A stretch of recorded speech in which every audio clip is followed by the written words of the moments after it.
Hisense గురించి మాట్లాడుకుందాం అని అనుకున్నాం sir. Hmm.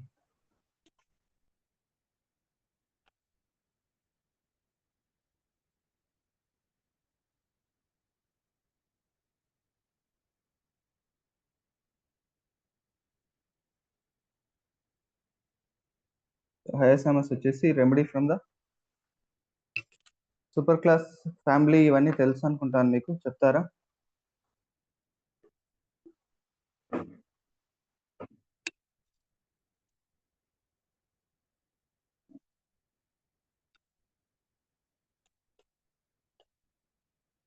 హైఎస్ఎంఎస్ family.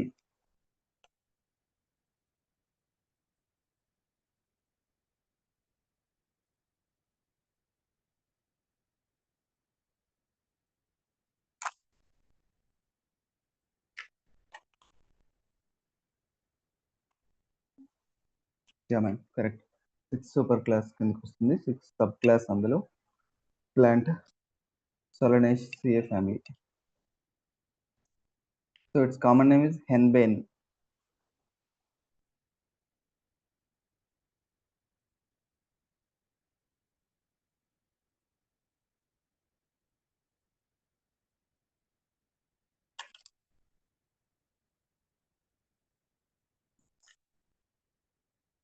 WS Mills అనే ఒక ఆయన డాక్టర్, ఆయన ఒక రౌండ్స్ చేస్తున్నాడు, పేషెంట్స్ని చూస్తున్నాడు హాస్పిటల్లో, వార్డ్లో. సో అక్కడ ఒక పేషెంట్ వాటర్ తీసుకోకపోవడం వల్ల తనని వాటర్ తీసుకొని ఎంకరేజ్ చేయడం కోసం, దాని టేస్ట్ ఆల్టర్ చేయడం కోసం ఈయన హైఎస్ఎంఎస్ కొన్ని మదర్ టించర్ డ్రాప్స్ చేశాడు. జస్ట్ వాటర్ తీసుకోలేకపోతున్నాడు, సో దాన్ని టేస్ట్ ఆల్టర్ చేస్తే తీసుకోగలుగుతాడు కదా అనేసి దాన్ని తీసుకోమని చెప్పి దాన్ని టేస్ట్ చేయించడంతో పాటు, చూడు ఇది బాగుంటుంది, నాట్ ప్లెయిన్ వాటర్ అని చెప్పి ఆ పేషెంట్ ఎంకరేజ్ చేయడం కోసం ఫస్ట్ ఈయన ఫ్యూ సిప్స్ తీసుకున్నాడు. దాన్ని హైఎస్ఎంఎస్ మదర్ టించర్ కలిపిన వాటర్ని తీసుకున్న తర్వాత ఫ్యూ మొమెంట్స్, కొద్ది నిమిషాల లోపలే ఆ doctor some strange sensations feel అవుతూ వచ్చారు. కొద్దిసేపటికి ఆయనకి బాడీ అంతా కూడా చాలా లైట్ గా, ఏమాత్రం బరువు లేనట్లుగా, గాల్లో నడుస్తున్న ఫీలింగ్. కాలు భూమి మీద లేదు, తను గాల్లో నడుస్తూ ఉన్న ఫీలింగ్. బాడీ అంతా చాలా లైట్ గా, తల కూడా ఏమాత్రం బరువు లేనట్లుగా ఆ సెన్సేషన్ స్టార్ట్ అయ్యి కొద్దిసేపటి లోపలే తనకి intense desire to laugh or shout, గట్టిగా అరిచేయాలి, నవ్వాలి, సమ్ ఆపుకోలేని డిజైర్ లోపల నుంచి వచ్చేస్తుంది.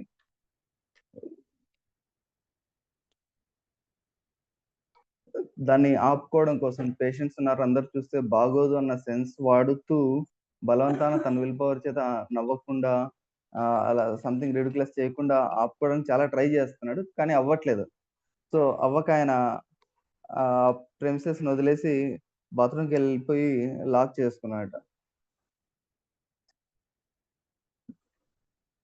సో అక్కడ లాక్ చేసుకుని కొద్ది నిమిషాలు తనలో తను నవ్వుకోవడం, గట్టిగా అరవటం అన్ని అక్కడ చేసేసి కాసేపటికి కామ్ డౌన్ అయిన తర్వాత బయటకు వచ్చాడు. సో ఇది ఎన్ఎం చౌదరిలో ఇచ్చిన డిస్క్రిప్షన్, స్టార్టింగ్ లో ఇచ్చారు డ్రగ్ మెడిసిన్ ఇంట్రొడక్షన్ కి. హైర్ సమస్య అనేది మన మనసు మీద అంతటి ప్రభావాన్ని చూపిస్తుంది. సో వేరే వేరే డ్రగ్స్ కి ఫిజికల్ సిమ్టమ్స్, ఫిజికల్ యాక్షన్స్, దాని సీట్ ఆఫ్ యాక్షన్ ని బట్టి డిఫరెంట్ సిమ్టమ్స్ అరైజ్ అవ్వచ్చు. బట్ హైఎస్ఎంఎస్ కి మదర్ టించర్ స్టార్టింగ్ నుంచి కూడా మనసు మీద ఇంతటి ఇంపాక్ట్ చూపిస్తూ వస్తుంది. సో డ్రగ్ ప్రిస్క్రిప్షన్ కూడా మోస్ట్లీ మైండ్ మీద డిపెండ్ అవుతూ వస్తూ ఉంటుంది. మెయిన్ ఫీలింగ్ వచ్చేసి హైఎస్ఎంఎస్ లో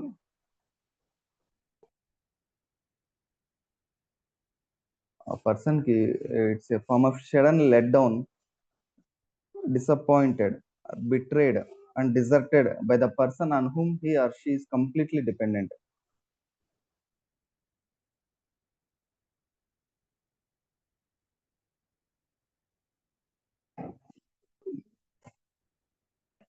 ఫీలింగ్ అనొచ్చు, అదొక డెల్యూషన్ అనవచ్చు. They are in a constant fear that she or he may disappoint, betrayed, or deserted by the person on whom he or she is completely dependent.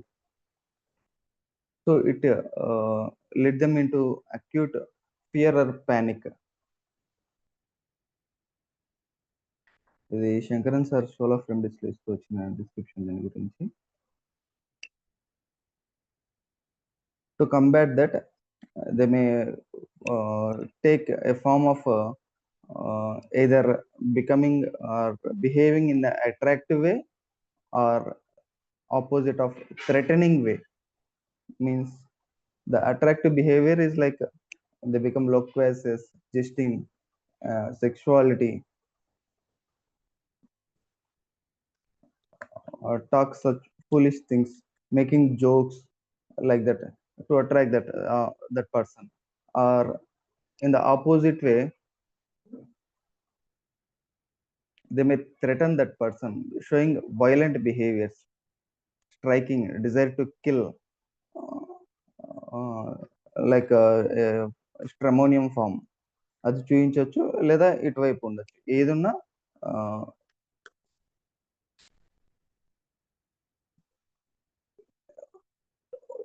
Some part లో ఈ violent behaviour కనిపిస్తుంది, but it is not that much prominent as in స్ట్రమోనియం.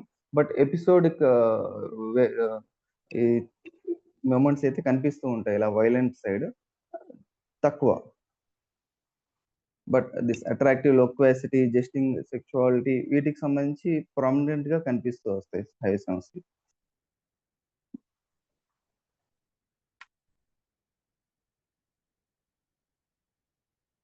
They have feeling that they fear of being alone, ఒంటరిగా ఉండలేరు. And fear of facing danger outside the world alone, బయట ప్రపంచం దాంట్లో ఉన్న dangers ని ఒక్కరే face చేయడానికి భయపడతారు, ఒంటరిగా ఉండలేరు. So they need some company.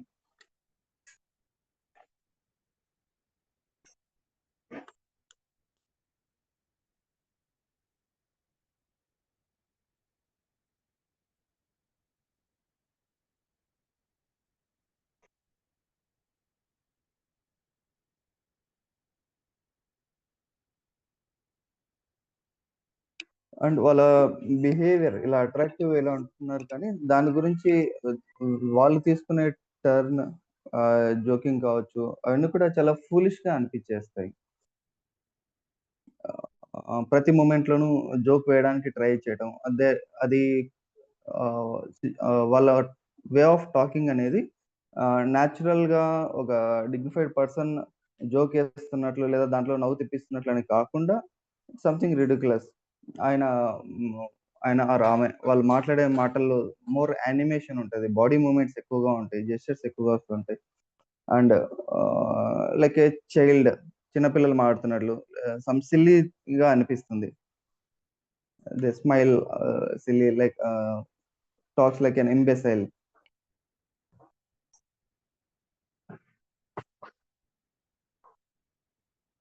Their behavior makes others to laugh.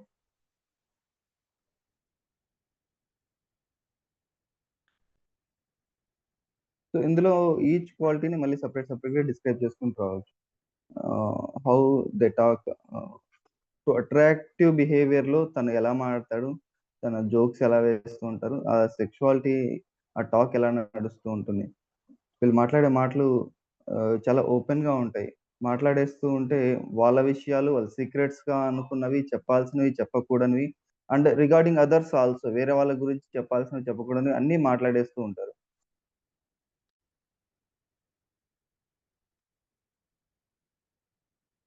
It is like full stock.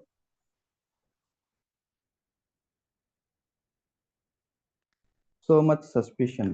తను ఎవరి మీద అయితే డిపెండ్ అయి ఉన్నారు అనుకుంటున్నారో వాళ్ళ మీద చాలా అనుమానం. సో దట్ వాళ్ళు మోసం చేస్తారేమో, వదిలేసి వెళ్ళిపోతారేమో, వదిలి వెళ్లకుండా ఉండడం కోసం, వాళ్ళని కట్టేయడం కోసం చేసే బిహేవియర్స్, చేసే ప్రయత్నాలు.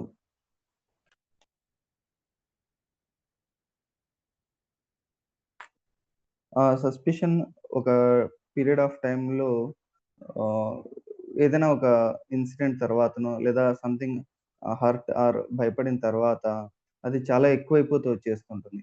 ద ఇంటెన్సిటీ ఆఫ్ సస్పిషన్ ఆహ్, చాలా రెట్లు పెరిగిపోవడం వల్ల దే బికమ్ ఆహ్, సైకిక్ పేషెంట్స్ డెల్యూజన్స్ డెవలప్ అయిపోతాయి. హాలుసినేషన్స్ డెవలప్ అయిపోతాయి. ఎవరిని నమ్మలేరు. చుట్టూ ఉన్న వాళ్ళని నమ్మలేరు. ఇంటిమేట్ ఫ్రెండ్స్‌ని నమ్మలేరు. ప్రతి ఒక్కరి మీద అనుమానం వచ్చేస్తుంటుంది.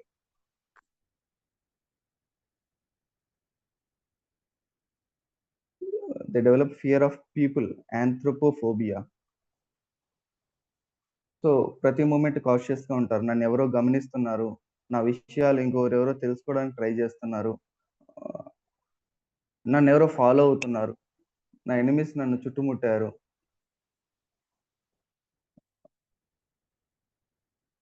ఆ సస్పిషన్ నుంచి ఇవన్నీ కూడా డెవలప్ అయిపోతూ వచ్చేస్తాయి ఒక్కొక్కటిగా. దే వాంట్స్ టు ఎస్కేప్ ఉన్న ప్లేస్ నుంచి తప్పించుకుపోవాలి. హావ్ టు మూవ్ ఆహ్, ప్రయత్నాలు చేస్తూ వస్తారు పారిపోవటానికి.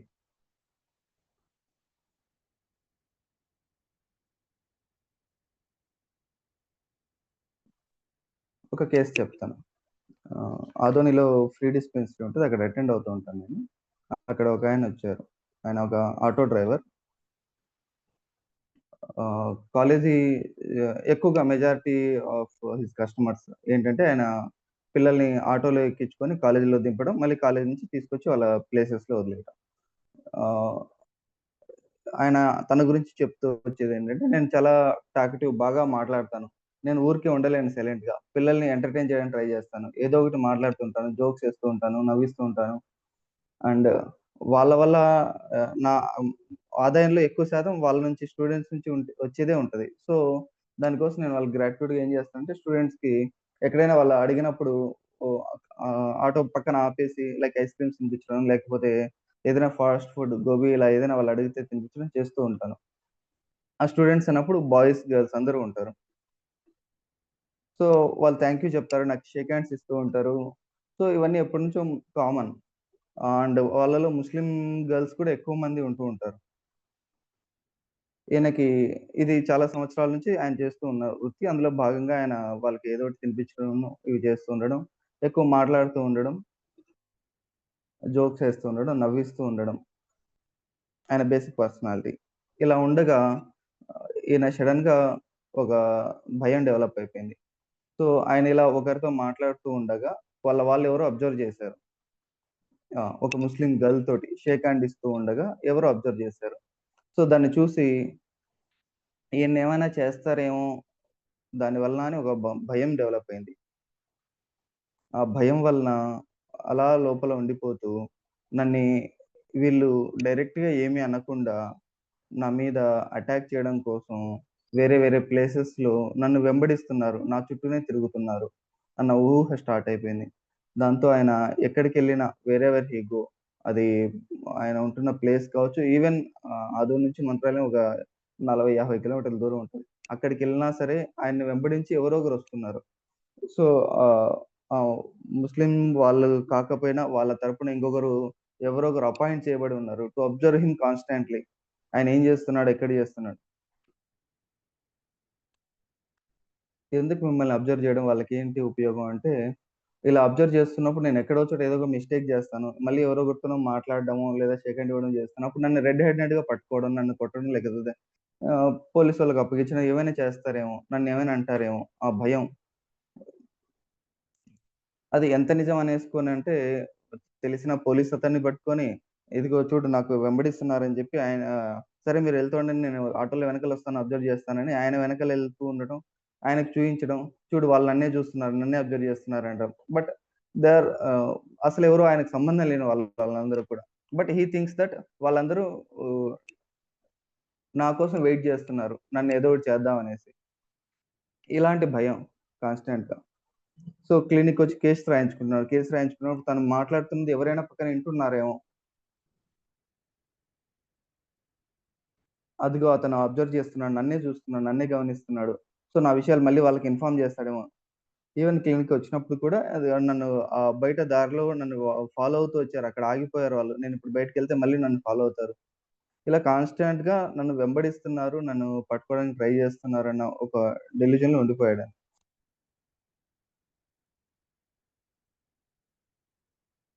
అండ్ ఆయన కన్సల్టేషన్‌కి కూడా అందరూ అయిపోయిన తర్వాత లాస్ట్‌లో ఇంకా ఎవరు పేషెంట్స్ లేరన్నప్పుడు డోర్ దగ్గరికేమని నాతో మాట్లాడుతూ వచ్చారండి. లేకపోతే అవి ఎవరైనా వింటారేమో, మళ్ళీ ఇంకొకరికి ఇన్ఫార్మ్ చేస్తారేమో, అదిగో అతను నాకు వాళ్ళకి ఇన్ఫార్మర్ అనే వాళ్ళ తరపున ఉన్నాడని డౌటొస్తుంది. మిగతా పేషెంట్స్ గురించి కూడా ఇలా చెప్తూ వచ్చేస్తున్నాడు. సో, ఆయనకి హైసెన్స్ 10 ఇవ్వడం జరిగింది. ఒక 2 డోసెస్ పడ్డాయి. 2 మంత్స్ గ్యాప్ తోటి. అండ్ ఆ తర్వాత లాస్ట్ మెడిసిన్ ఏసి 4 మంత్స్ అయితుంది. ఆహ్, న ఆహ్, కన్సల్ట్ అయ్యే టైంకి ఈ కాలేజ్ స్టూడెంట్స్ పికప్, డ్రాపింగ్ అనేది కూడా పూర్తిగా మానేస్తున్నాడాయన. ఈ భయంతోటి. అండ్ ఏవైనా లైవ్లీహుడ్ అదే కాబట్టి మిగతా కస్టమర్స్ కోసం తప్పదన్నట్లుగా వెళ్తూ ఉండేవాడు. బట్ అది గ్రాడ్యుయల్‌గా భయం తగ్గిపోతూ now he is able to attend the duties. రెగ్యులర్‌గా ఆయన వెళ్ళిపోగలుగుతున్నాడు. ఆల్‌మోస్ట్ 6 మంత్స్ అయిపోయింది ఇప్పటికి. బట్ కేస్‌లో అక్యూట్ ఫియర్ ఆల్‌మోస్ట్ తగ్గుతూ వచ్చింది. అది పూర్తిగా తగ్గిన తర్వాత మళ్ళీ దానికి కాంప్లిమెంటరీగా సమ్ యాంటీసోరిక్ రెమెడీ వేయాల్సొస్తుంది. Deep acting remedy. సో, వాళ్ళ భయం, వాళ్ళ ఊహలు, వాళ్ళ డెల్యూజన్స్ ఈ రకంగా ఉంటాయి.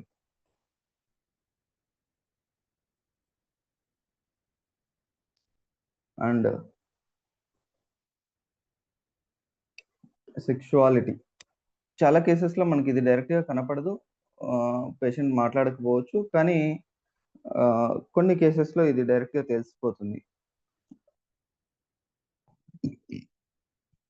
వాళ్ళు మాట్లాడడం గూడా చాలా బిగ్గరగా నవ్వటం. బిగ్గరగా మాట్లాడడం, బిగ్గరగా నవ్వటం. అందరూ చూస్తున్నారు. ఏమైనా అవుతుందా? ఏమన్నా అనుకుంటారా? అనే థింగ్ ఏమీ ఉండదు. ఎక్కడ ఎలా ఉండాలి అనే దాంతో పట్టింపేం ఉండదు ఈళ్ళకి. లేదా కొంతమంది గట్టిగా పాటలు పాడేస్తూ ఉంటారు. క్లినిక్‌కొచ్చేసి బయట కూర్చుంటారు వెయిటింగ్ రూమ్‌లో. గట్టి గట్టిగా పాటలు పాడుకొనేస్తూ ఉంటారు. ఏదైనా ఈ మా కేస్ రికార్డ్ చేసుకుంటున్నప్పుడు వాళ్ళ ప్రాబ్లమ్ గురించి కొన్ని డౌట్స్ వస్తూ ఉంటాయి. వాటిని కాన్స్టెంట్‌గా అదే అడుగుతూ వస్తారు. పదే పదే అడుగుతారు. మనం ఒక ఎక్స్‌ప్లనేషన్ ఇచ్చినా దాని పట్ల పూర్తిగా విశ్వాసం ఉండదు. నమ్మలేరు దాన్ని. సో, వాళ్ళ డిసీజ్ గురించి ఒక మ భయం ఉంటది. దాంతోటి ఇది ఇదేనా? కన్ఫర్మా? అవునా? రిపీటెడ్‌గా క్వెషన్ చేస్తూ వస్తారు.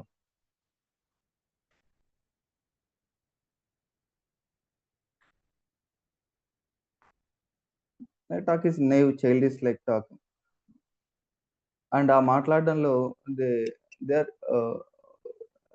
ఆహ్, reveals all the secrets of them and the others.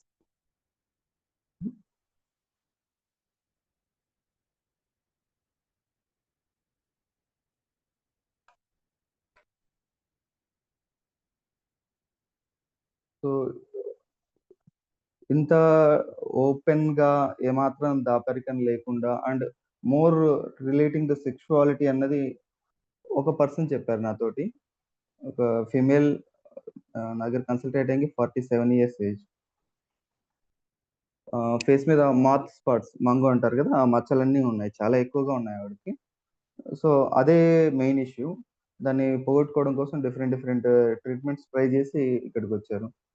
Even నా దగ్గరైనా ఆవిడ నిలబడలేదు ఎక్కువ డేస్. బట్ ఆహ్, టాక్ అనేది ఎంత ఓపెన్‌గా ఎలా మాట్లాడిందని చెప్తాను.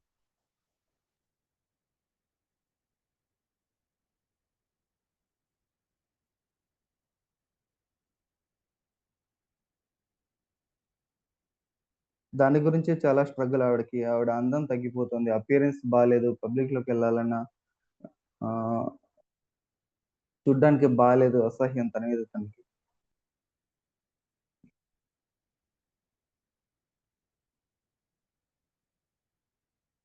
సో, బేసిక్ క్వాలిటీలోనే అట్రాక్టివ్‌గా ఉండాలనేది ఆళ్ళకుంటది.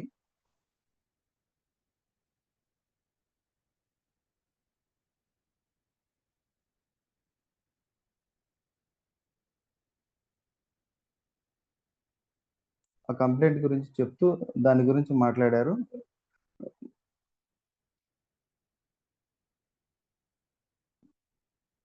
తను ఒక ఆహ్, ఇంట్లోనే ఉండిపోతూ వచ్చారు ఎక్కువ రోజులు. బట్ అది తనకిష్టం లేనిది.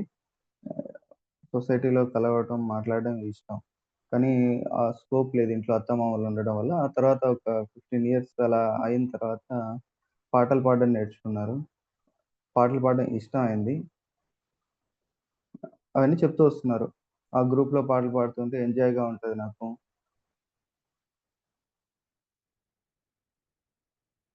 ఇంకొక ప్రాబ్లమ్ ఉంది. చెప్పొచ్చో, చెప్పకూడదో అనేసి నవ్వుతున్నారావిడ. మీరెవరికీ చెప్పరు కదా! సరే తల నాడి లేదులే అన్న తర్వాత ఆవిడ చెప్తూ వచ్చారు. మా ఆయన అంటే చాలా ఇష్టం. ఆహ్, మా ఆయనన్నా చాలా ఇష్టం. అది అన్నా చాలా ఇష్టం. అర్థమైందా? కలవటం. అలా ఉంటుందా లేడీస్‌కి కూడా? నాకెక్కువ అనిపిస్తోంది. ఆయనకేమో చాలా తక్కువ. వీక్లీ వన్స్ కలుస్తుంటాం. బట్ నాకు డైలీ కలవాలని ఉంటుంది. Even I'm in 47 years. నేను ఇప్పుడు 47 సంవత్సరాల వయసున్నా గూడా నాకు మనస్సంతా గూడా 25 సంవత్సరాలే ఉన్నట్లుంటది. యంగ్ నేచర్ ఉంటుంది. యంగ్ ఫీలింగ్స్ ఉంటాయి. కానీ బయటికి బాడీ మాత్రం 47 ఇయర్స్ ఏజ్‌లో ఉంది. నిజంగా దేవుడు రాక్షసుడు. నా నేచర్‌కి తగ్గట్లు నాకివ్వలేదు. మీన్స్ హస్బెండ్ తన నేచర్‌కి తగ్గట్లు దేవుడివ్వలేదు. హస్బెండ్ చూడడానికి పెద్ద తరహాగా ఉంటాడు. నేనేమో చిన్న పిల్లలా ఉంటాను. మా ఫ్రెండ్స్ అందరూ అంటారు, "అమ్మో! నువ్వు సతాయిస్తావని."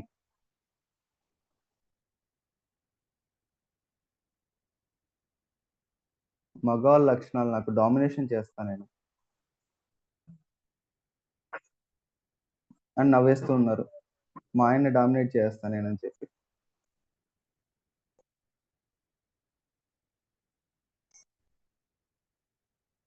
And again she is asking me చాలా వికారంగా ఉంది గదా! నా ఫేస్ చూడ్డానికి. మీకెలా అనిపిస్తుందంటే, నాకు వికారంగా అనిపిస్తుంది. బుగ్గలు షైనింగ్‌గా అనిపించట్లేదు. వికారంగా ఉన్నా. అద్దంలో చూసుకున్నప్పుడు బేజారనిపిస్తుంది. నాకు పాత ఫేస్ రావాలనిపిస్తుంది. నా ఫేస్ ఒస్తే చాలు. నీట్‌గా ఉంటే చాలు. అందంగా ఏం అక్కర్లేదు. జస్ట్ నీట్‌గా ఉంటే చాలు.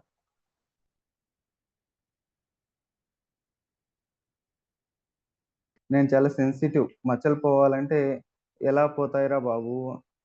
అని ఆలోచిస్తున్నా.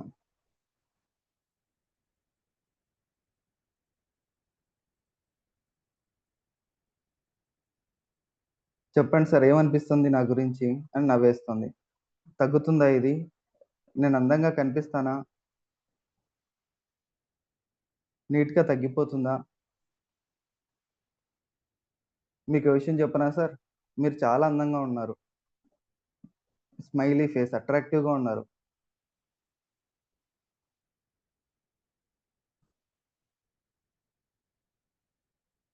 అని నన్ను అలా చెప్పేసి అందరూ అంటారు నన్ను మనసులో ఏమి దాచుకోవు అని. కొంచెం గూడా దాచుకోవు అన్నీ చెప్పేస్తావు అని నా గురించి అంటారు. సార్ ఇవన్నీ అవసరం అయితాయా? నా మనసుకు కూడా అవసరం అవుతుందా మందివ్వటానికి అని అడిగారు మధ్య మధ్య. ఇంకా మీ గురించి చెప్పండంటే చాలా ఉన్నాయి సార్ అన్నీ సిల్లీనే. అంటే సిల్లీ అని కాదు. ఆవిడే సిల్లీ అనుకునేసి మళ్ళీ సిల్లీ కాదు. ఫ్రీగా ఉంటా. మనసు విప్పి మాట్లాడతా ఇష్టమైన వాళ్ళతో. ఇష్టమైతే అన్నీ చెప్పేస్తా. కొన్ని కంట్రోల్ తప్పి చెప్పేస్తా. నమ్మకం ఏర్పడ్డాకే చెప్తా. మీరు డాక్టర్ కాబట్టి చెప్తున్నా అన్నీ. ఇంకా ఏం చెప్తున్నారు అంటే హ్మ్. ఇంకా హ్యాపీగా ఉంటా. హస్బెండ్ అంటే ప్రాణం. తనతో ఉంటే ఇష్టం. తనకి తక్కువ, నాకెక్కువ. Means regarding the sexual issues. నాకు మెనోపాజ్‌లో ఎక్కువైతున్నాయేమో. మ్యారేజ్ అయిన కొత్తలో ఎక్కువనే ఉండే. నాకు తగ్గ అతనొచ్చుంటే బావుండు అని అనిపిస్తుంది.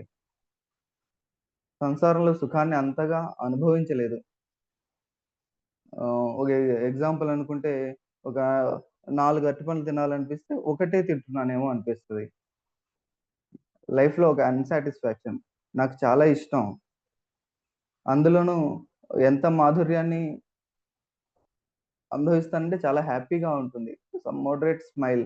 దీనికో దీనికోసమే ఇంకో జన్మ ఎత్తాలనిపిస్తుంది. ఆయన టచ్ చేస్తే చాలు చాలా హ్యాపీగా ఫీల్ అవుతా.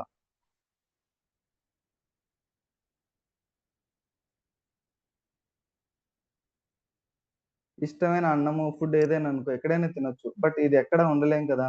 గీత దాటలేం గదా! లైఫ్‌లో పెరిగిన పద్ధతులుంటాయి కదా! తప్పు చేయాలని కాదు. తనతో ఒక అన్‌సాటిస్ఫాక్షన్.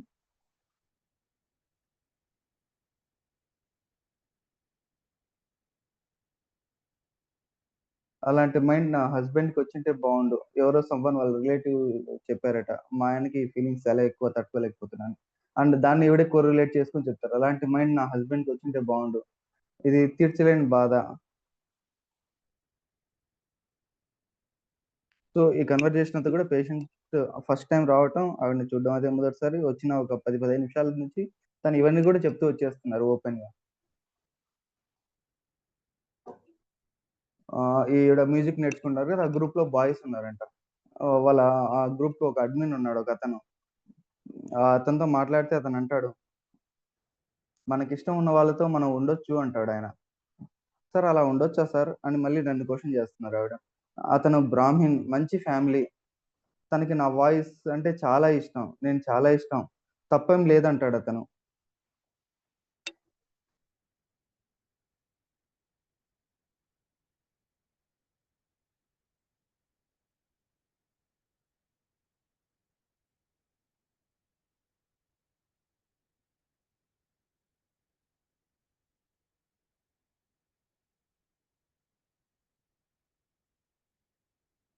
సో, ఆయనతో మాట్లాడుతున్నంత సేపు చాలా అంటే ఆ గ్రూప్‌లో ఉన్నాడంటున్నాను కదా! అడ్మిన్ ఆయనతో మాట్లాడుతున్నంత సేపు ఆహ్, చాలా హ్యాపీగా ఉంటుంది. చాలా ఆనందంగా ఉంటుంది. ఈవెన్ ఆయనంటాడట "నువ్వు నా వైఫ్ అయింటే బావుండనేసి." సో, ఆ టాక్‌ని కూడా ఈవిడ ఎంజాయ్ చేస్తుంది. ఆయన అనే మాటలు ఇవన్నీ కూడా.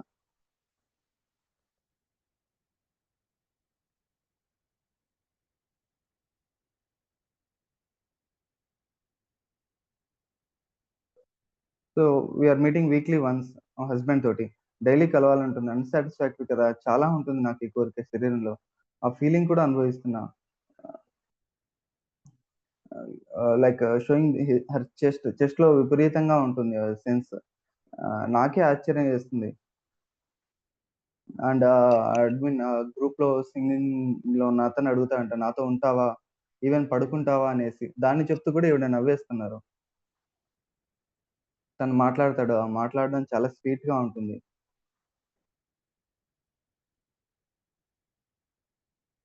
అగైన్ తన స్కిన్ కంప్లెయింట్‌కొచ్చారు. నా స్కిన్ చాలా స్మూత్‌గా ఉండేది. మెత్తగా ఉండేది. నాకు నీట్‌గా ఉండాలని ఉంది.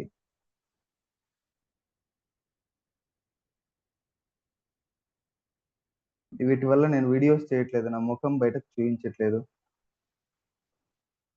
అప్పట్లో జడ పెద్దగా ఉండే. అప్పుడు ఇంకా క్యూట్‌గా ఉంది.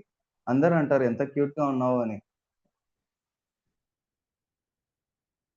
మా వారంటే ప్రాణం. ఆ అబ్బాయితో మాట్లాడుతున్నా కూడా ఈయన లేకపోతే ఒక్క నిమిషం కూడా ఉండలేను. పంచ ప్రాణాలు మా వారంటే. ఒక్క మైనస్ తప్ప. ఇది తప్ప. He is good person.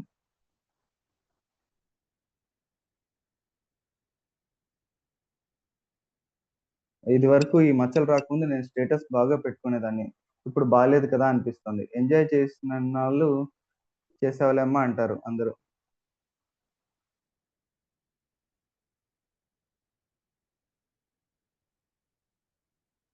So, వీడిదో చాలా పెద్ద కేసు. చాలా మాట్లాడుతూ వచ్చాను. బట్ ఇంత ఓపెన్‌గా ఎలా మాట్లాడతారు హయసాంస్ వాళ్ళు అనడానికి ఒక ఎగ్జాంపుల్‌గా చెప్పాలనుకున్నా ఇది.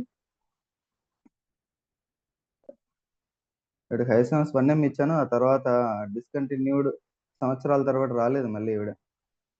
మళ్ళీ మొన్న దాని గురించి వదిలేసానని చెప్పి వేరే కంప్లెయింట్ కోసం కన్సల్ట్ అయ్యారు రీసెంట్‌గా.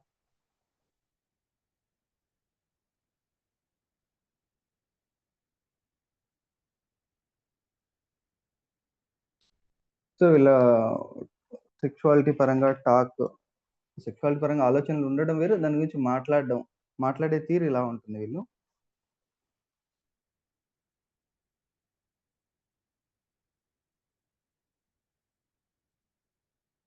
అండ్ ఏదైనా ఒక ఇష్యూ జరిగి హర్ట్ అయిన తర్వాత ఏర్పడే డెల్యూషన్స్, హాలుసినేషన్స్ చాలా ఉంటాయి. అండ్ వాటిలో నుంచి రియాలిటీకి ఆహ్, డెల్యూషన్‌కి దే కెనాట్ డిస్క్రిమినేట్. సో, అదే నిజం అనేస్తారు. అదే లోకంలో ఉండిపోతూ వస్తారు. అది ఒకానొక టైంలో ఇలా వైలెంట్‌గా ఆహ్, స్ట్రైకింగ్ అందరిని కొట్టేలాగా వెళ్తుంది. లేదా ఒకానొక టైంలో సైలెంట్‌గా వాళ్ళలో వాళ్ళు ఏడుస్తూ ఉండటం. వాళ్ళలో వాళ్ళు మాట్లాడుకుంటూ ఉండడం, గొనుక్కుంటూ ఉండడం. నిద్రలో ఏడవటం, నిద్రలో మాట్లాడడం. ఇటువైపు టర్న్ అవుతుంది.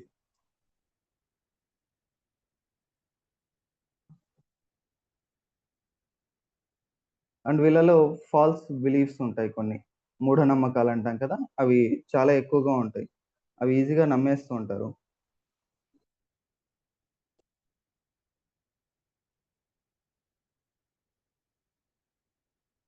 రిలీజియస్‌గా ఉంటారు. రిలీజియస్‌గా దేవుడిని నమ్మటం అని కాదు కానీ మూఢంగా నమ్మటం. నేనేదో పాపం చేసేసాను. ఆ పాపానికి ప్రాయశ్చిత్తం లేదన్నట్టుగా ఫీల్ అవ్వటం. లేదు దాన్ని తీర్చుకోవడం కోసం తన పాపాన్ని కడిగేసుకోవడం కోసం అని చెప్పి విపరీతంగా ఉపవాసాలు చేసేయడం. నాలో ఏదో మలినం ఉంది అది పోగొట్టుకోవాలని విపరీతంగా ప్రయత్నాలు చేసేయడం.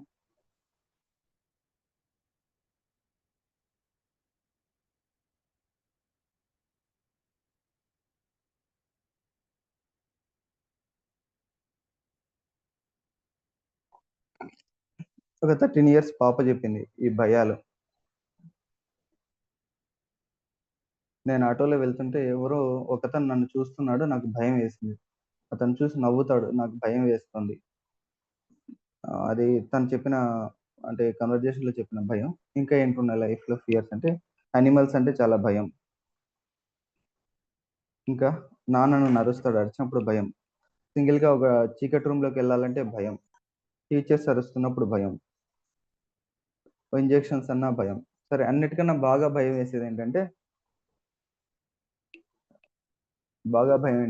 నాకు నమ్మకాలెక్కువ. ఎలాంటి నమ్మకాలంటే ఒక కాలికి ఏదైనా తగిలితే ఇంకో దానికి తగలాలి. లేకపోతే ఏమన్నా అవుతుందా అని భయం. ఇలాంటి నమ్మకాలు చాలా ఎక్కువ. కమ్మలు పెట్టుకుంటారు. ఆ కమ్మ ఒకరు ఏదైతే ఒక సైడ్‌ది ఎవరు పెడతారో ఇంకో సైడ్ కూడా వాళ్ళే పెట్టాలి ఖచ్చితంగా. లేకపోతే నమ్మకాలు సార్ అంతే. ఏమన్నా అవుతదేమో. అమ్మమ్మకున్నట్లే నాకు కూడా అలా నమ్మకాలెక్కువ. ఏదైనా ఒకసారి దాటితే ఇంకొకసారి ఖచ్చితంగా దాటాలి. ఏదైనా ఒకటి పొజిషన్‌లో ఉంటే అది ఖచ్చితంగా అలాగే ఉండాలి. లేకపోతే ఏమన్నా అవుతుందేమో అన్న భయం. ఏదైనా ఒకసారి కొట్టుకుంటే ఇంకోసారి కూడా కొట్టుకోవాలి. లేకపోతే ఏమన్నా అయితుందేమో. ఇలా నంబర్‌కి సంబంధించి ప్రతి 4, 5 సార్లు చేయాలి.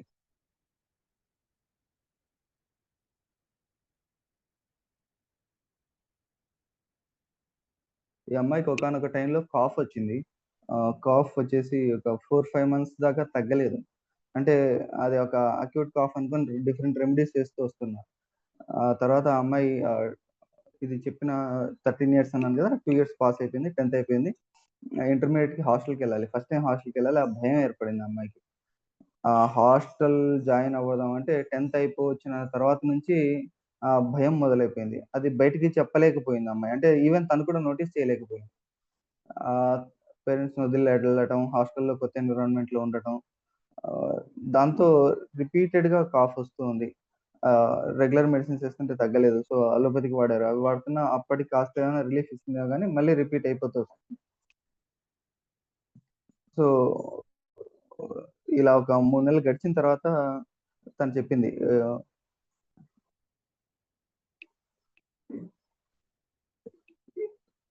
ఈవెన్ మళ్ళీ అది ఇందాక చెప్పాను గదా! ఈ కేస్ తీసుకున్నది 2 ఇయర్స్ బ్యాక్ అవి మళ్ళీ రిమైండ్ చేసింది. ఏదో ఒక వస్తువు ఇక్కడ పెడితే నాకు చెడు జరుగుతుంది. ఖచ్చితంగా ఇక్కడే ఉండాలి.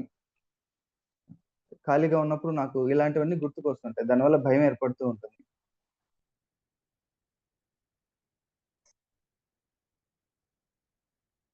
ఆ కాఫ్ గురించి కూడా కాఫ్ ఇంట్లో ఉన్నప్పుడు ఆలోచన చేసినప్పుడు ఎక్కువ. బయట తిరుగుతున్నప్పుడు ఎక్కడైనా వేరే దాంట్లో ఎంగేజ్ అయి ఉన్నప్పుడు పెద్దగా రాదు. పడుకునే ముందు ఎక్కువగా వస్తది. పడుకునే టైం పడుకోంగానే ఎక్కువగా వస్తది. సో, ఇవన్నీ చూసుకున్న తర్వాత మళ్ళీ హైసమస్ చేస్తే అమ్మాయికి ఆల్‌మోస్ట్ కాదు పూర్తిగా తగ్గిపోయింది. హైసమస్ 200 ఒక 2 డోసులు వేయాల్సొచ్చింది. అండ్ ఇంకో డోస్ రిజర్వ్‌గా పెట్టుకున్నాను తప్ప. నైట్ ఎక్కువ రావడం, తిన్న వెంటనే రావటం. మార్నింగ్ టైమ్‌లో ఎప్పుడైనా వస్తుంది దగ్గు. సో, ఇవన్నీ చెప్తూ వచ్చింది. మధ్యలో ఈవెన్ వేరే రెమెడీస్ ఏసినప్పుడు అది టెంపరరీగా రిలీఫ్ ఇచ్చినట్లు ఇవ్వడం. ఉన్నట్లుండి ట్రిగ్గర్ అయిపోవటం. ఏమవుతుందని చూసుకున్న తర్వాత మళ్ళీ ఇవన్నీ కలుపుకుంటే హయసమస్ కిందకెళ్ళింది. హయసమస్ ఇస్తే తగ్గిపోయింది ఆ అమ్మాయికి కాఫ్ పూర్తిగా. సో, కాన్స్టిట్యూషనల్‌గా హయసమస్ ఉండి అండ్ ఒక టైంలో అక్యూట్‌గా కాఫ్ కిందకి కన్వర్ట్ అయిందది. అండ్ అలా లేకుండా కూడా అక్యూట్ కేసెస్‌లో కాఫ్‌లో హయసమస్ బాగా పనిచేస్తుంది. అండ్ ఆ కేసెస్‌లో ఇలాగే ఉంటది. లైక్ పడుకున్నప్పుడు దగ్గెక్కడం, డ్రై కాఫ్ అది. అండ్ సమ్‌టైమ్స్ హిస్టీరికల్‌గా కూడా ఉంటది. లైక్ దగ్గుతో పాటు తేపులొచ్చేయడం, లేదా నవ్వితే దగ్గొచ్చేయటం. ఆహ్, ఆహ్, థ్రోట్‌లో ఎలాంగేటెడ్ యువిలా ఉండటం. అది పడుకున్నప్పుడు అది పల్సెస్ టచ్ అవుతూ ఉండడం. దానివల్ల టిక్లింగ్ సెన్సేషన్ వచ్చేసి దగ్గొచ్చేస్తూ ఉంటుంది వీళ్ళకి. కూర్చుంటే నిద్రపోగలుగుతారు. సో, అక్యూట్‌గా తీసుకుంటే కాఫ్ విషయంలో హయసమస్ ఇలా ఉంటది.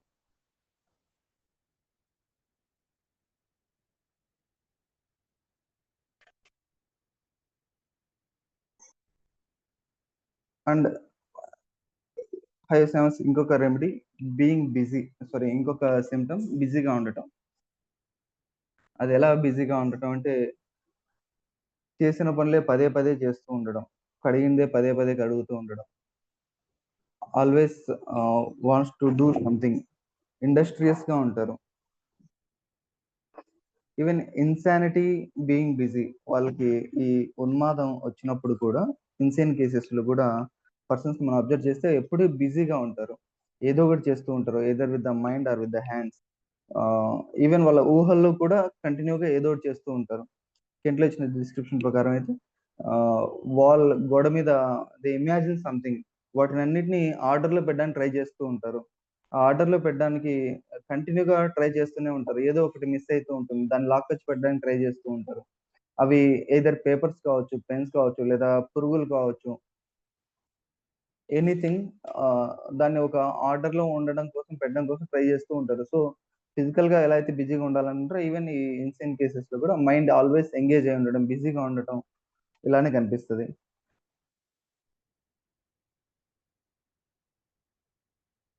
రూబ్రిక్స్‌లో ఉన్నవి ఇవన్నీ కూడా busy, industrious busy, insanity busy, delirium busy, mind restless busy always. So, వీటన్నిటిలో కూడా హయసెన్స్ కనిపిస్తుంది.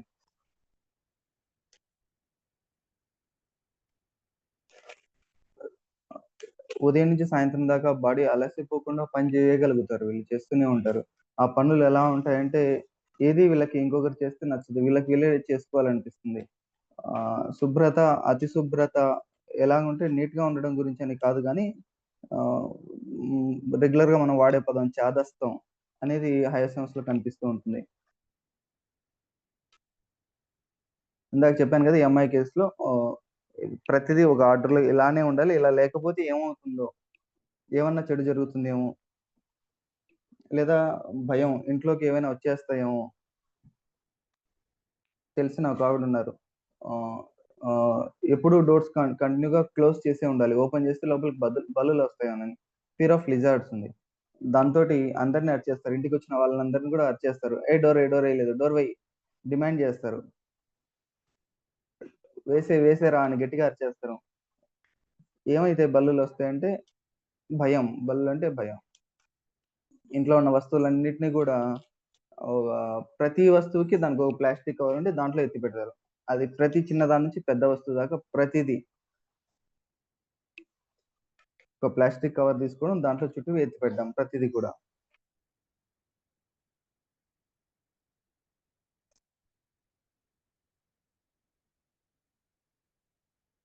So, they work more. తన యూజువల్ డ్యూటీస్ అన్నీ కూడా చేయడానికి ట్రై చేస్తూ ఉంటారు. ఈవెన్ ఇది ఆహ్, డెలీరియంస్‌లో ఇందాక చెప్పాను కదా! లైక్ ఫీవర్స్‌లో ఉన్న డెలీరియంస్‌లో కూడా కనిపిస్తూ ఉంటుంది. They want to do their usual duties. లేదా ఈ అక్యూట్‌లో టైఫాయిడ్ ఫీవర్స్ వీటిల్లో గూడా ఈ డెలీరియంలో కనిపిస్తూ ఉంటుంది. They are trying to keep something in order and అది అవ్వట్లేదు. దాని గురించి కంటిన్యూ‌గా ట్రై చేస్తూ ఉండడం. కెంట్ గారిచ్చిన ఒక కేస్‌లో సేమ్ బెడ్ బగ్స్ ఉన్నాయి. వాటన్నిటిని ఒక ఆర్డర్‌లో పెట్టడానికి ట్రై చేస్తున్నాడు. ఒకటి మాత్రం దొరకట్లేదు. ఆ చివరిది దాన్ని పట్టుకొని అక్కడ ఆటోలో పెట్టడానికి ట్రై చేస్తున్నా అది దొరకట్లేదని విసుగు, చిరాకు.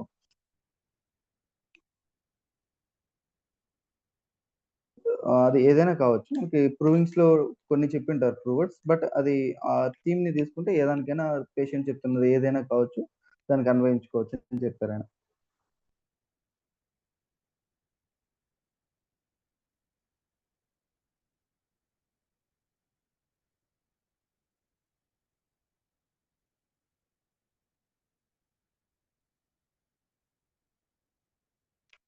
ఈ టైఫాయిడ్ కేసెస్‌లో, అక్యూట్ కేసెస్‌లో పనిచేస్తుంది. దాంట్లో ఈ డెలీరియం ఉంటుంది. దీంతో పాటుగా మగతగా ఉంటారు. ఏదైనా మనం పిలిస్తే ఆన్సర్ చేస్తారు. దానికి ఆన్సర్స్ కరెక్ట్‌గానే చెప్పగలుగుతారు. బట్ అగైన్ ఆహ్, డెలి ఆహ్, ఏమంటారు డ్రౌజీ స్టేట్‌కెళ్ళిపోతారు. ఆ మగతలోకెళ్ళిపోతారు. మళ్ళీ పిలిస్తే మళ్ళీ బలవంతం పిలిస్తే ఆన్సర్ చెప్పగలుగుతారు. ఆన్సర్ చేసిన మళ్ళీ వెంటనే మగతలోకెళ్ళిపోతారు. ఈ డెలీరియం, ఈ మగత ఇవి కొద్ది రోజులు కంటిన్యూ అయిన తర్వాత అప్పుడు కరెక్ట్‌గా రెమెడీ పడలేదంటే కంప్లీట్ అన్‌కాన్షియస్ స్టేట్‌లోకెళ్ళిపోయే అవకాశాలున్నాయి. ఈ డెలీరియంలోనే ఇలాంటి కేసెస్‌లో ఇంకా ఏదైనా ఒకటి బెడ్ క్లాత్స్ పీకుతూ ఉండడం, లేదా షర్ట్ కాలర్ ఇలా పట్టుకొని పీకుతూ ఉండడం కంటిన్యూ‌గా. లేదా వాళ్ళ గోర్లు వాళ్ళు కంటిన్యూ‌గా ఇలా పీక్కుంటూ ఉండడం. Picking sensation. కంటిన్యూ‌గా పిక్ చేస్తూనే ఉంటారు.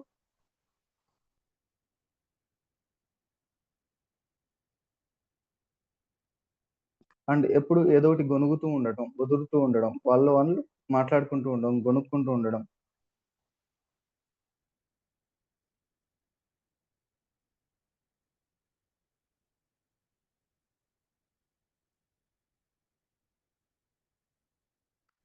ఇవన్నీ కనిపిస్తూ ఉంటాయి. In in the acute cases, typhoid కేసెస్‌లో ఆ ముదిరిపోతున్న కేసెస్‌లో. సో, ఆ టైంకి కరెక్ట్‌గా రెమెడీ వేయకపోతే అన్‌కాన్షియస్ స్టేట్‌లోకెళ్ళిపోతారు. ఆ అన్‌కాన్షియస్ స్టేట్‌లో పడిపోయినప్పుడైనా సరే లోయర్ జా డ్రాప్ అయిపోతుంది. పూర్తి మత్తులో ఉండిపోయుంటారు. ఇందాక ఎన్‌ఎం చౌదరి అన్నారు కదా! దాంట్లో ఒక కేస్ ఇచ్చారు లాస్ట్‌లో. ఆ కేస్ ఏంటంటే అందులో ఇలా టైఫాయిడ్ ఆహ్, అడ్వాన్స్డ్ స్టేజ్‌లోకెళ్ళిపోయింది. పేషెంట్ అన్‌కాన్షియస్‌లో ఉండిపోయారు. కేస్ చూస్తున్నది డాక్టర్ లిప్పి చూస్తున్నారు. హెరింగ్ వచ్చారక్కడికి. లిప్పి కాల్ చేస్తే. సో, హియరింగ్ అబ్జర్వేషన్ ఏంటంటే, ఇలా అన్‌కాన్షియస్ అయిపోయి డ్రాప్ అయిపోయి ఉండడం. లైకోపోడియంలో ఉంటది, ఓపీఎంలో ఉంటది. అండ్ సమ్ అదర్ రెమెడీ చెప్పారు. ఇలా కానీ వీటిలో ఏది ఎలా డిఫరెన్షియేట్ చేసుకోవాలి అన్న దాని గురించి ఆలోచిస్తూ యూరిన్ అబ్జర్వ్ చేశారు. ఆ యూరిన్‌లో రెడ్ స్ట్రీక్స్ కనిపిస్తున్నాయంట క్లాత్ మీద. యూరిన్ చేసిన క్లాత్ ఉంటది కదా! ఆ క్లాత్ మీదంతా కూడా రెడ్ సెడిమెంట్ స్ట్రీక్స్ కనిపిస్తూ ఉన్నాయి. దాన్ని బేస్ చేసుకొని ఆ పేషెంట్‌కి హయాసమస్ 200 ఇచ్చారట. హయాసమస్ 200 వాటర్‌లో కలిపేసి ఎవ్రీ హాఫ్ అన్ అవర్‌కి ఒక స్పూన్ తీసుకుంటూ రమ్మని చెప్పి ఇచ్చారు. 6 అవర్స్ తర్వాత పేషెంట్ కాన్షియస్‌లోకొచ్చారు. దానికి డిఫరెన్షియేట్ చేస్తూ అక్కడ చెప్పిందేంటంటే ఆహ్, ఆ రెడ్ సెడిమెంట్ ఉండటం అనేది ఈవెన్ లైకోపోడియంకి కూడా ఉంటుంది. కాకపోతే లైకోపోడియంకి నైట్ టైమ్ ఆ ఎక్సెస్ యూరిన్ అనేది ఉంటది. ఆ సింప్టమ్ ఇక్కడ కనపడట్లేదు. ఆహ్ అండ్ ఓపీఎం అన్నారు కదా! ఓపీఎంలో అయితే ఆ స్నోరింగ్ కనిపిస్తది. డ్రాప్ అయిపోయి ఆ హెవీ దాంతో పాటు స్నోరింగ్ కనిపిస్తూ ఉంటది. సో, ఇవి కాదు అనేసి అక్కడ హైసమస్‌కొచ్చారు అని చెప్పేసి అక్కడ డిస్క్రిప్షన్‌లో ఇచ్చారు. సో, అలా అక్యూట్‌గా ఇందాక చెప్పిన కాఫ్ కేస్‌లో కావచ్చు, టైఫాయిడ్ కేస్‌లో కావచ్చు హైసమస్ బాగా పనిచేస్తుంది. బట్ మనకి ఫ్రీక్వెంట్‌గా మనం చూడగలిగిందైతే మాత్రం కాఫ్స్‌లో బాగా వర్కౌట్ అవుతుంది.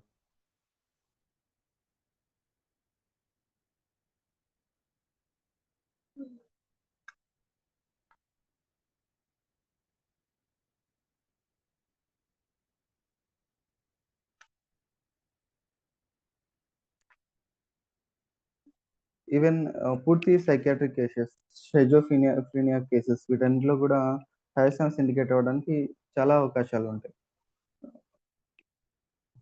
ఆండ్రూ సైని అని ఒకాయన సైకలాజికల్ కేసెస్ గురించి మాత్రమే ఒక బుక్ రాసారు. ట్రీటింగ్ ఆఫ్ సైకియాట్రిక్ కేసెస్ వచ్చేసి.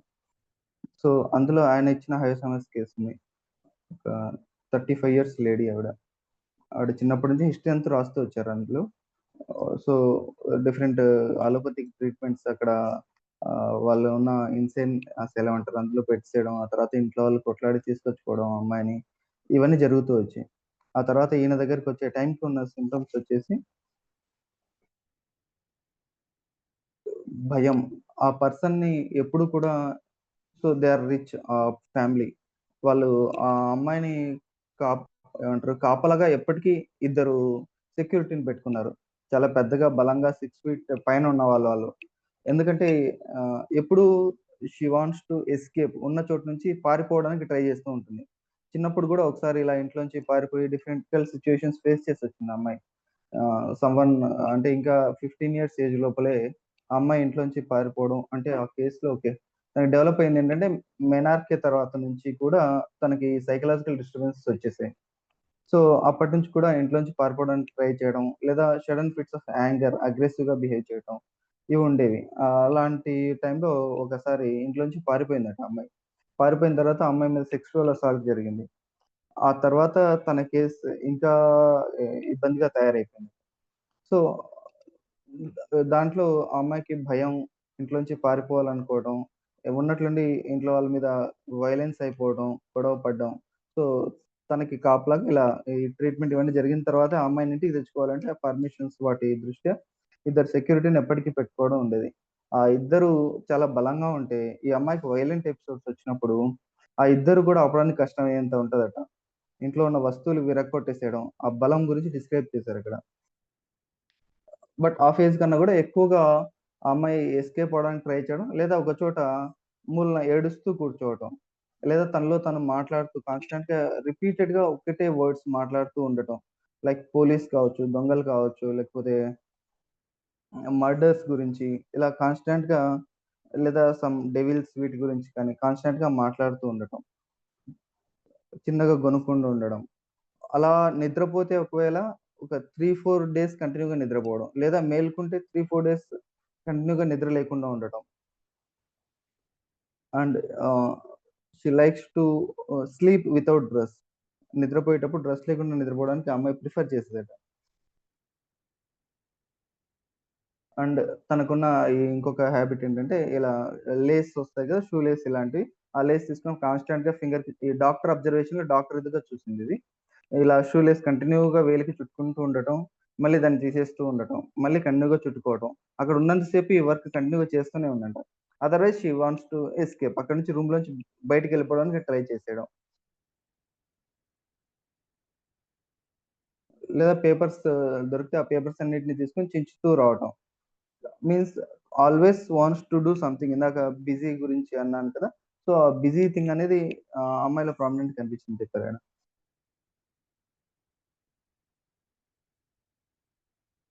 ఇవన్నీ చూసుకొని ఆయన ఇచ్చిన కేస్ ఆయన హైయెస్ట్ నంబర్స్ 200 ఇచ్చారట ఫస్ట్.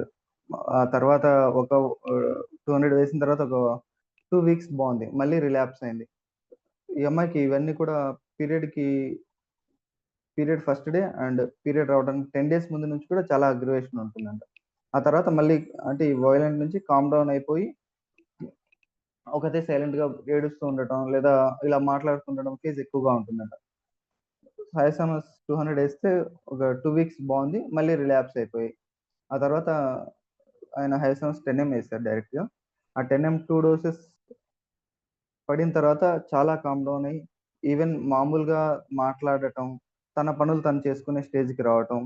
ఇది బావుందన్నప్పుడు ఈ అమ్మాయికి క్రానిక్ రెమెడీ తన కాన్స్టిట్యూషనల్ క్రానిక్ రెమెడీ ఫాస్ఫరస్ అవుతుందని చెప్పారు.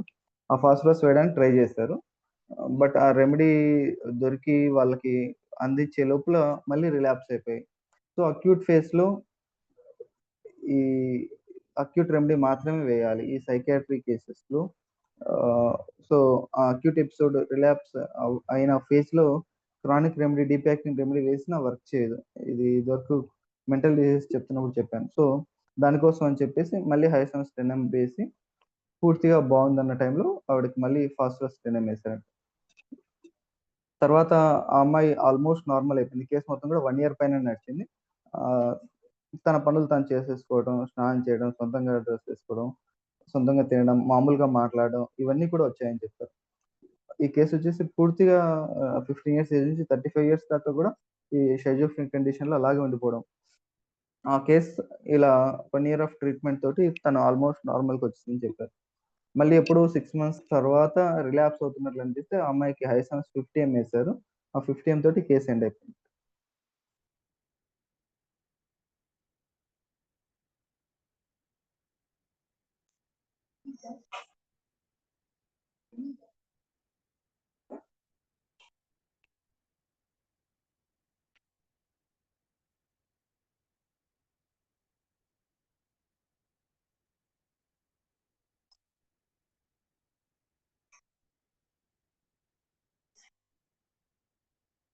సో, ఈ షేమ్‌లెస్, ఈ ఓపెన్ టాక్, సెక్సువల్ టాక్ అందరిలోనూ కనపడకపోవచ్చు కానీ వాళ్ళ బిహేవియర్‌లో మన దగ్గరకొచ్చి మాట్లాడుతున్న టైంలో మనకి తెలుస్తూ వస్తుంది.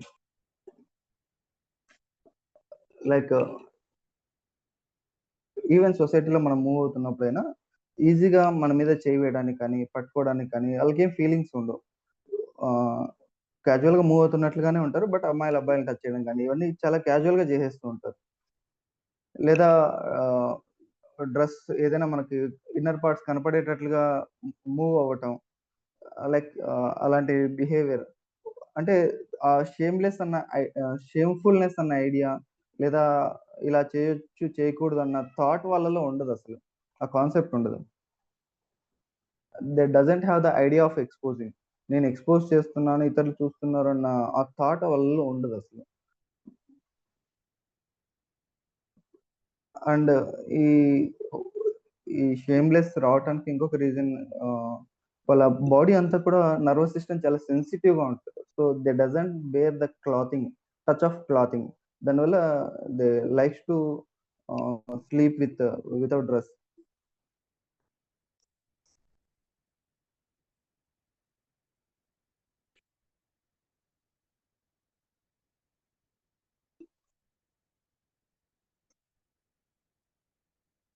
సో, మన దగ్గరకొచ్చినప్పుడు కనుక్కోవాలంటే ప్రతి ఒక్కరు ఇలా మాట్లాడరు కదా! కాకపోతే వాళ్ళ టాకే ఇందాక స్టార్టింగ్‌లో చెప్పినట్లు లైక్ చైల్డిష్ టాక్.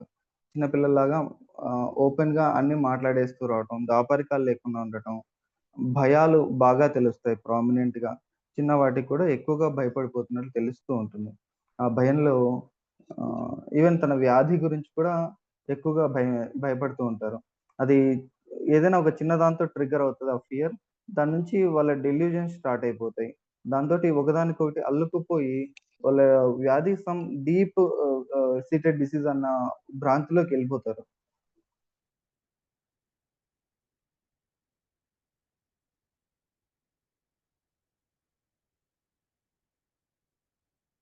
సో, కేస్‌లో ఒకావిడ వాళ్ళ బ్రదర్ చనిపోయారు.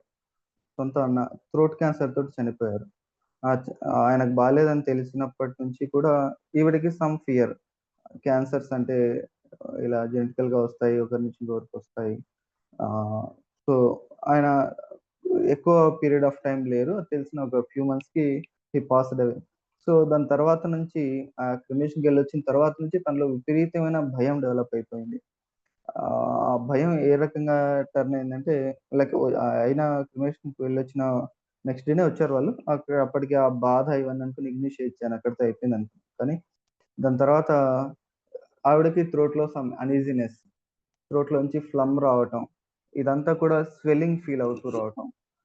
ఆహ్, దానికోసం వెంటనే డిఫరెంట్ డాక్టర్స్ కన్సల్ట్ అవ్వడం, స్కాన్స్ చేయించడం. వాళ్ళు "ఏం లేదమ్మా బావుందని" చెప్తాం. కానీ అది పోదు. గొంతులో ఏదైనా పట్టేసినట్లు, మింగుతుంటే అడ్డుపడుతున్నట్లు. నైట్ అంతా కూడా నోట్లోంచి ఏదో స్మెల్, ఫ్లమ్ ఉన్నట్లు ఫీలింగ్.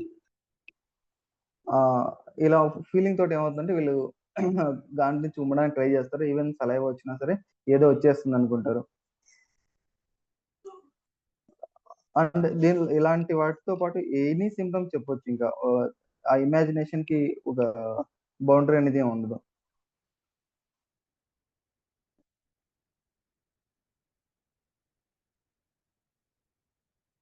ఈవెన్ డాక్టర్స్ ఎవరైనా వీళ్ళకి కన్విన్స్ చేయడానికి ట్రై చేస్తే, "ఏం లేదమ్మా నీకు" అంటే, డాక్టర్ సరిగ్గా చెప్పట్లేదు, చూడట్లేదు అనుకుంటారు తప్ప they cannot believe. So,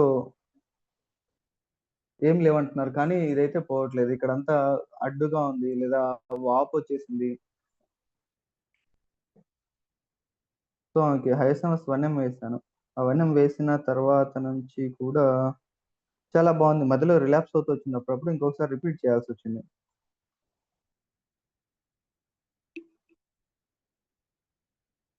so, హైసమస్‌లో disease గురించి డిస్క్రిప్షన్స్ కూడా ఇలాగే ఉంటాయి.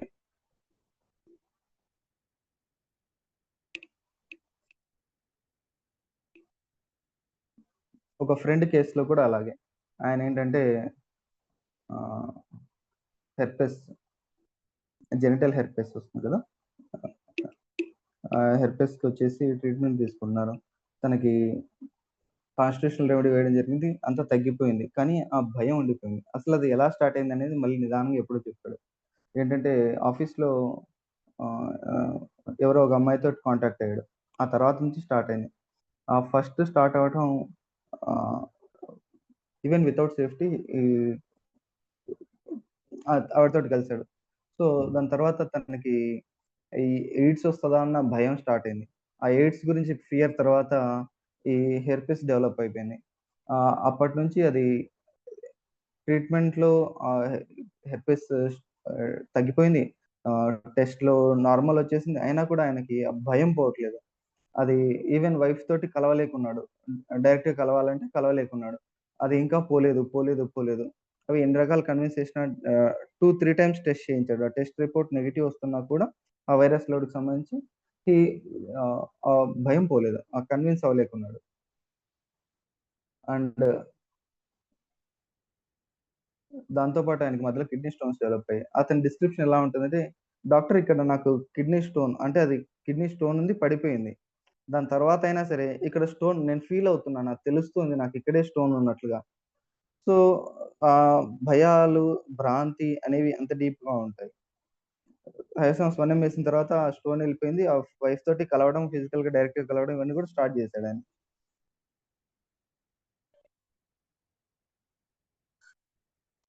సో, టైమ్ అయింది. హయసమస్ గురించి మెయిన్‌గా ఈ మైండ్ వీటికి సంబంధించి మన డే టు డే లైఫ్‌లో ఎలా చూడొచ్చు, అప్రోచ్ ఎలా ఉండొచ్చు అనే దాని గురించి చెప్పాలనుకున్నాను. ఏవైనా డౌట్స్ ఉంటే అడగండి.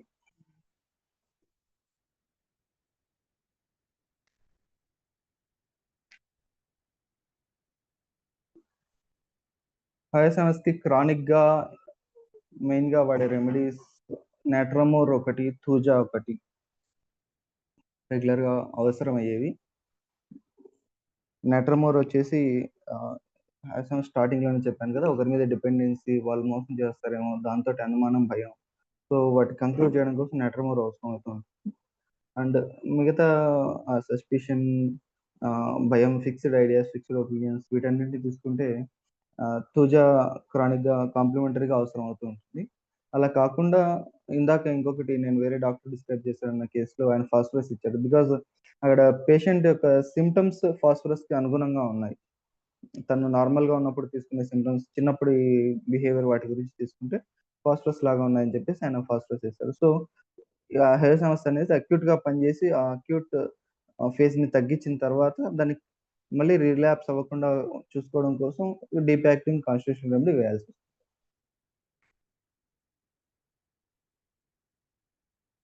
Morning sir. ఓకే అండి. నమస్తే చెప్పండి. సార్ ఫస్ట్ 47 ఇయర్స్ ఆమెది చెప్పారు కదా సార్, ఆ బ్యూటీనెస్. అవును. యాక్చువల్లీ అది అంతా షేమ్లెస్ గా మాట్లాడడం తప్పిస్తే వేరే విషయాలన్నీ కూడా ఇప్పుడు మెనోపాజ్ స్టేజ్ కి వచ్చింది. ఆ బ్యూటీనెస్ గురించి బాధపడుతున్నది, హై సెక్సువాలిటీ ఉన్నది. ఇవన్నీ మామూలుగా లాకేసి స్నేక్ రెమెడీస్ కూడా వస్తాయి కదా సార్. అంటే ఓన్లీ అదొకటి అవును. షేమ్లెస్ గా మాట్లాడడం గురించి మాత్రమే ఇంపార్టెన్స్ అవును. గా తీసుకున్నామా సార్, అంతేనా అక్కడ? అవును. లాకేసెస్ వాళ్ళు కూడా మాట్లాడతారు కానీ దే ఆర్ క్లెవర్ మైండెడ్. వాళ్ళు చెప్పాలనుకున్నది మాత్రమే చెప్తారు. మనకు కావాల్సినవి చెప్పరు. ఇంత ఓపెన్‌గా మాట్లాడలేరు లాకేసెస్ వాళ్ళు. వాళ్ళ ఇంటెలిజెన్స్ లెవెల్స్ వేరేగా ఉంటాయి. చెప్తున్నాను హైర్ టాక్ వచ్చేసి చైల్డిష్. వాళ్ళకి ఇది దాచుకోవచ్చు, ఇది దాచుకోకూడదు, ఇది చెప్పొచ్చు, చెప్పకూడదు అనేది ఉండదు. అన్నీ మాట్లాడేస్తారు. కూర్చోబెట్టి మనం కదిలిచ్చాలి. కాస్త వినే ఓపిక ఉండాలంతే. గంటల తరబడి చెప్పేస్తూ ఉంటారు. లాక్సిస్ తను ఏం చెప్పాలనుకుంటున్నాడు అనే దాని గురించి ఒక క్లియర్ కట్ ఐడియా ఉంది. వాటిని మాత్రమే చెప్తాడు.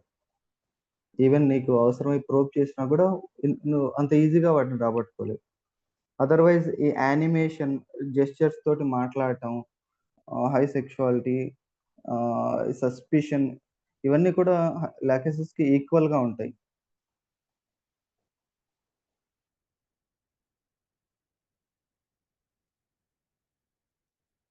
Okay, thank you sir.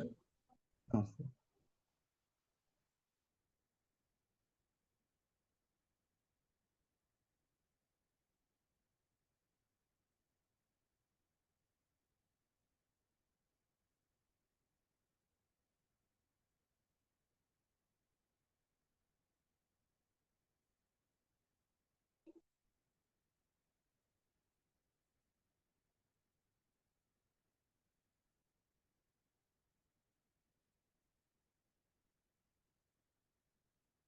Srikanth sir Ficus రిలీజియోసా చెప్పినప్పుడు హెమామెలిడే ఫ్యామిలీలో ఫైకస్ రిలీజియోసా గురించి చెప్తున్నప్పుడు కూడా హైసెన్స్ తోటి కంపారిజన్ తీసుకొచ్చి అక్కడే చెప్పారు.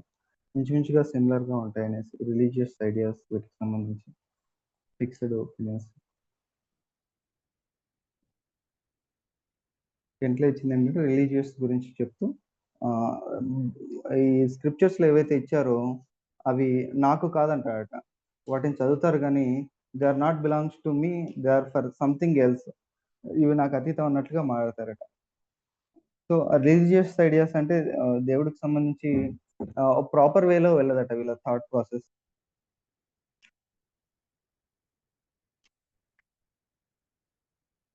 ఇంకా ఏమైనా డౌట్స్ ఉంటే అడగండి, otherwise will conclude.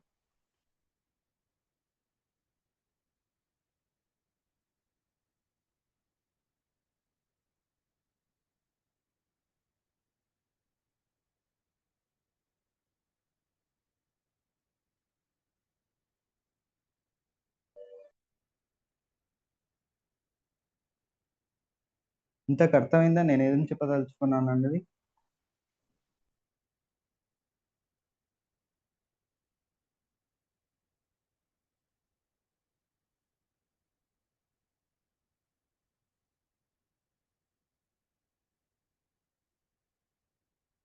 Right, conclude చేద్దాం.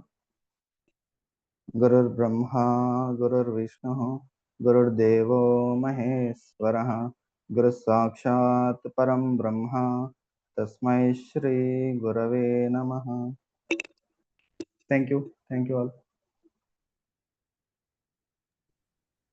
థ్యాంక్స్ సురేష్.